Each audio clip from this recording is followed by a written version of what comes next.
Other Dustin. I like it. Dustin Square, NBC Sports. Hey, you talked about journey in reference to this track, but I want to ask you about journey in terms of your career. In your time at Junior Motorsports, a number of young drivers have come through, and obviously you are there now. As you've evolved, do you have a mentorship role? Is that not your responsibility?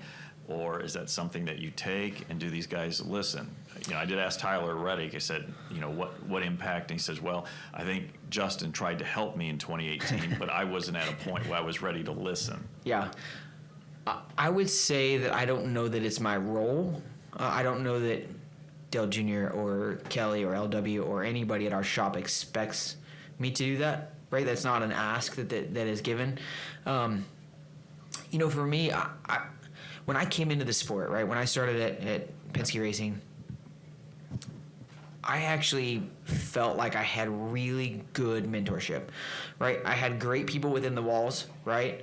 Ryan Newman was there when I started. You had David Strimmy. You had Kurt Busch. You had Sam Hornish. All guys that I felt like all were very different in how they gave you advice or help, right? And they were all in different walks of their careers too, right? So, but I had good mentorship, and I had people that I could ask questions to. I had good people in the shop. I had good engineers. I had good mechanics. I had people that had lived that journey and were probably on the verge of retirement in that moment that still were giving that information. And I think, I look back on my time there, and I wasn't ready to listen, right? I think that was not the demise of why I wasn't at Penske anymore, but I wish if I could go back 15 years, I would say I would do things a lot differently than I did today. And I'm a lot like my mom in the fact that I don't want to see people make the same mistakes I make, right? Or go home on an empty belly if you don't eat all your food. So, I've always felt like if they want advice or if they want information, and I'll preface that by saying not everything that you tell them fits their driving style. Not everything you tell them fits their career path. And look, I went to Cup. It didn't work out. Some would argue, why would you listen to somebody that didn't succeed on the opportunities that they're looking for, right?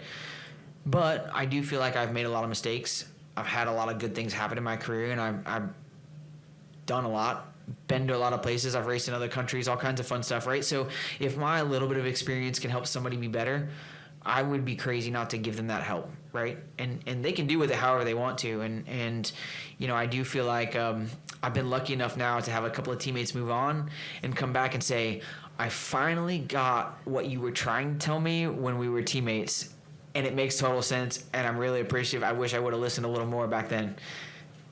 In all reality, that's probably as important to me or more important than some of the race wins that we've had, because this sport has evolved. Listen, this sport is nothing like it was 15 years ago when you're here, right? The drivers, the teams, the cars, the style of racing.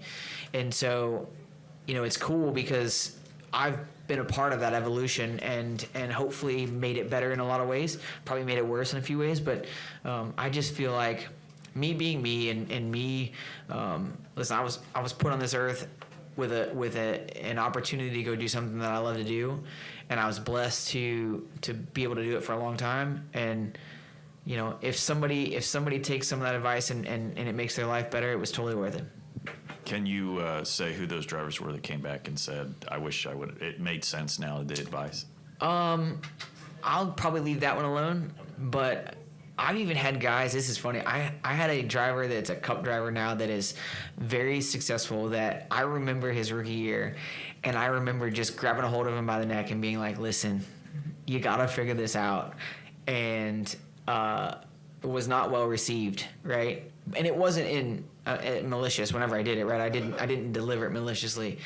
And I'll never forget the day he came back and was like, man, like, I needed that because I was not going down the path I needed to go down. And somebody that is ultra successful now, and it's really fun to watch, what that looks like. And they weren't even a teammate; they were just somebody that I was battling with, week in and week out. And those are cool moments.